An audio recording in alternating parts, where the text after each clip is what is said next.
Hello viewers, welcome to our channel maple educational services. আমি অদিতি মুখার্জি বলছি। আজকেও আমার ভিডিও টপিক হচ্ছে ফরেনসিক সায়েন্স, যেটা আমি আগের দিন শুরু করেছিলাম। এবং আজকে আমার বিষয় হচ্ছে job prospect of forensic science. এবং ভিডিও শুরুর আগে বলি যে যারা আমাদের ভিউয়ার্স এবং সাবস্ক্রাইবার আছেন তাদের কাছে অসংখ্য ধন্যবাদ চ্যানেলটিকে সাবস্ক্রাইব করার জন্য, ভিউ করার জন্য।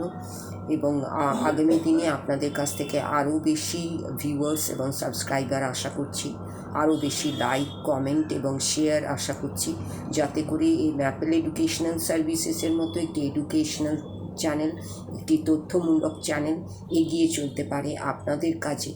এবং আপনাদের সাহায্য, আপনাদের সহযোগিতা ছাড়া কিন্তু সেটা সম্ভব নয়। তাই আগামী দিনে আপনাদের সাহায্য, সহযোগিতা, subscription, view, like, share, comment আশা করছি। এবার আমি আমার ভিডিও টপিকে আসছি। Job prospect of forensic science, যেটা আগের দিনের ভিডিওতে শুরু করেছিলাম, তারই রিমেনিং পার্ট। ফরেনসিক সায়েন্সের ক্ষেত্রে বিভিন্ন ধরনের শাখা আছে। সেগুলো হচ্ছে, তাদের মধ্যে কয়েকটা নিয়ে আমরা আলোচনা করব। যেমন ফরেনসিক ব্যালিস্টিক এক্সপার্টস, যখন ইনভেস্টিগেশন এজেন্সির সাহায্যের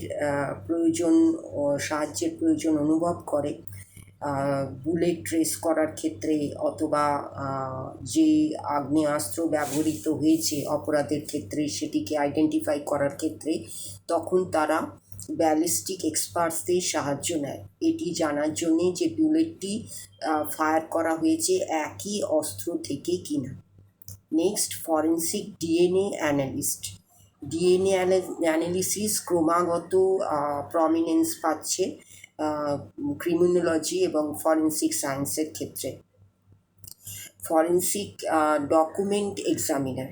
ফরেনসিক ডকুমেন্ট এক্সামিনাররা কম্পেয়ার করে হ্যান্ডরাইটিং স্যাম্পলস, অরিজিন অফ ডকুমেন্টকে নির্দিষ্ট করে ফ্রড ডিটেকশনের ক্ষেত্রে। তারা তাদের এক্সপার্ট নলেজকে ব্যবহার করে ফোরজারিজ অফ কন্ট্রাক্টসকে নির্দিষ্ট করার ক্ষেত্রে, ব্যাংক স্টেটমেন্ট ভেরিফাই করে এবং অন্যান্য ডকুমেন্টস এবং ইলেকট্রনিক রেকর্ডসকে ভেরিফাই করে থাকে। Digital forensic experts.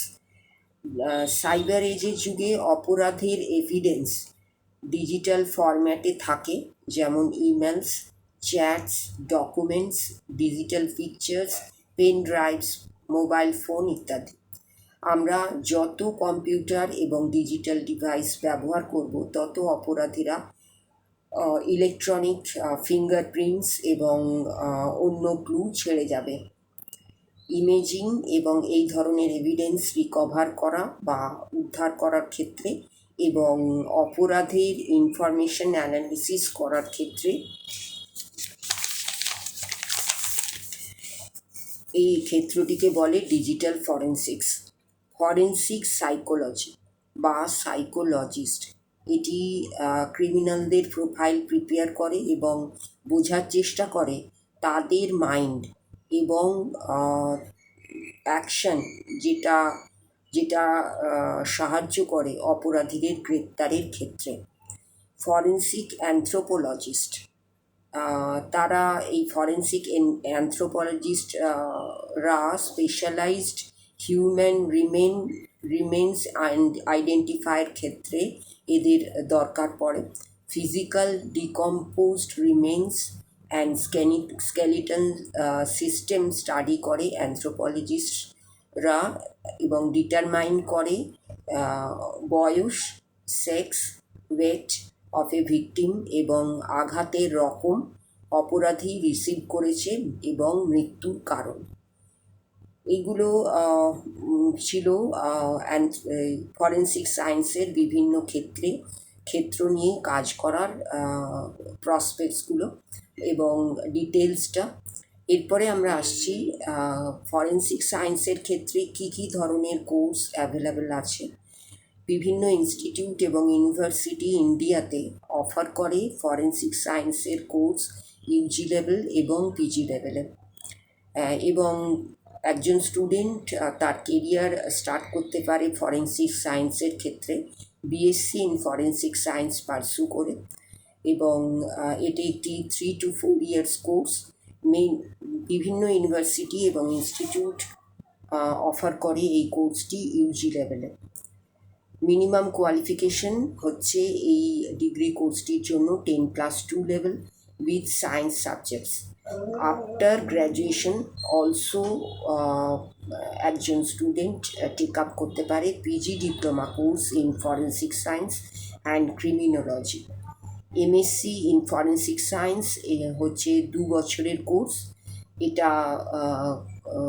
এটার জন্যে বায়োলজি পড়তে হবে এমন কোনো নেসেসিটি নেই ফরেন্সিক সায়েন্স পড়ার ক্ষেত্রে, এমএসসি ফরেন্সিক সায়েন্স করার ক্ষেত্রে।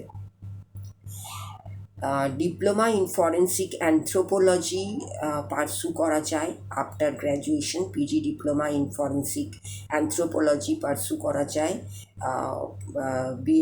বিএসসি ইন ফরেন্সিক সায়েন্সের পরে।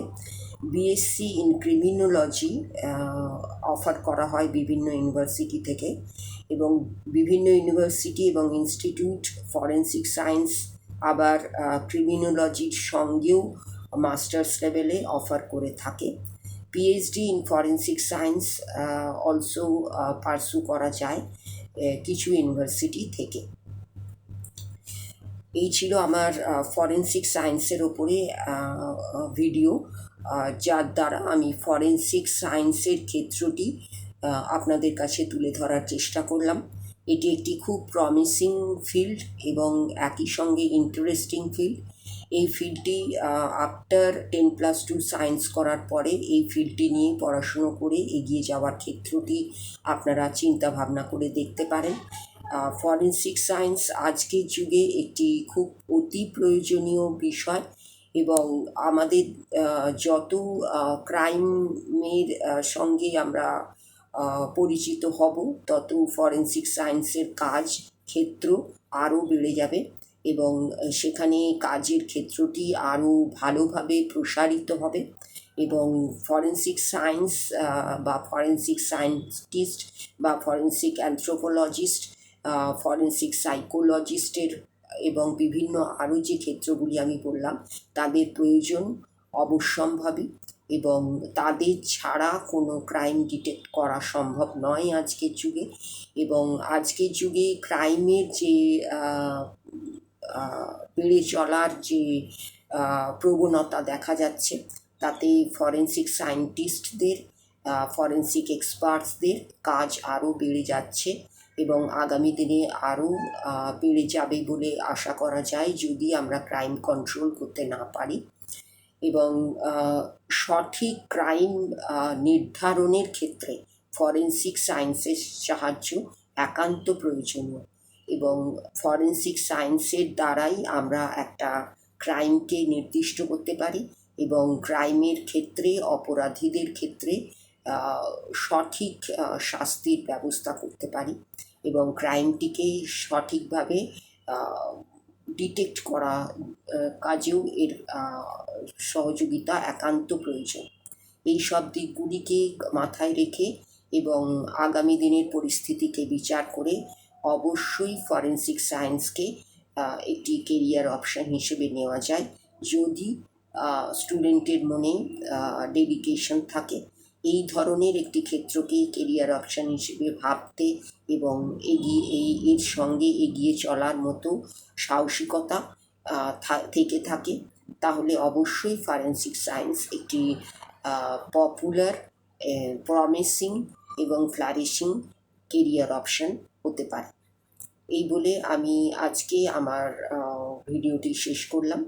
ভিডিওটি শেষ করার আগে আরেকবার বলি যে এই ধরনের ইনফরমেটিভ ভিডিও পেতে, এই ধরনের অফবিট কেরিয়ার অপশানের তথ্য পেতে এবং আরও অনেক এডুকেশন ভিত্তিক তথ্য পেতে ম্যাপল এডুকেশনাল সার্ভিসেসকে অবশ্যই আপনারা সাবস্ক্রাইব করুন, এবং আমাদের আর যে পেজগুলি আছে Instagram page maple educational _ services, Facebook page maple educational services, blog maple education.blogspot.in এবং ইউটিউব চ্যানেল ম্যাপেল এডুকেশনাল সার্ভিসেসকে, এবং আমাদের এগুলোকে অবশ্যই ফলো করুন, লাইক করুন, শেয়ার করুন এবং সাবস্ক্রাইব করুন।